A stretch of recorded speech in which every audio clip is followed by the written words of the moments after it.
Lumagda sa isang manifesto of support ang ilang mga mambabatas bilang pagpapahayag ng paninindigan at suporta sa liderato ng Kamara. Live mula sa Batasang Pambansa si Julian Bunag.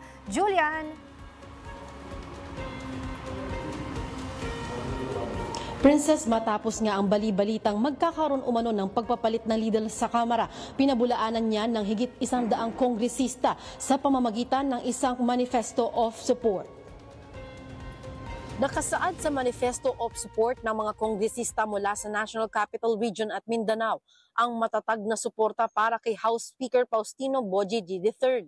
Dito pinuri nila ang matatag at matapang na paninindigan ni Speaker D sa pagpasa ng Anti-Political Dynasty Bill na kahit ano paman ay maaaring makaapekto sa kanyang sariling pamilya.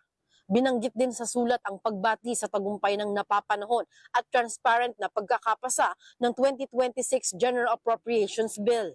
Ayon kay House Deputy Speaker Raymond Mendoza, ang manifesto ay nagsisilbing patunay na nagkakaisa ang mababang kapulungan at nakatuon sa trabaho ang mga miyembro nito. To be united, Luzon, Visayas, Mindanao, we will rally behind the Speaker because of his simplicity, because of his vision lang, na talagang trabaho to regain the trust of the Filipino people. Bilang presidente ng Party List Coalition Foundation Incorporation, iginiit din ni Representative Bong Teves na buo ang suporta ng kanilang grupo para kay Speaker D.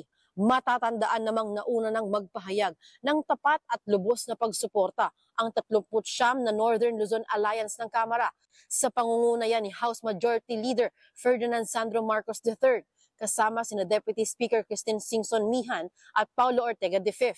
Kasama rin sa manifestong ito ang mga kongresista mula sa Region 1, Region 2 at Cordillera Administrative Region.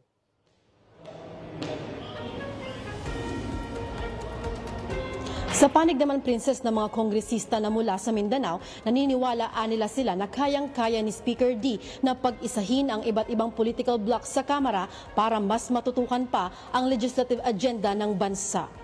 Mula rito sa Kamara, balik muna sa inyo, Princess.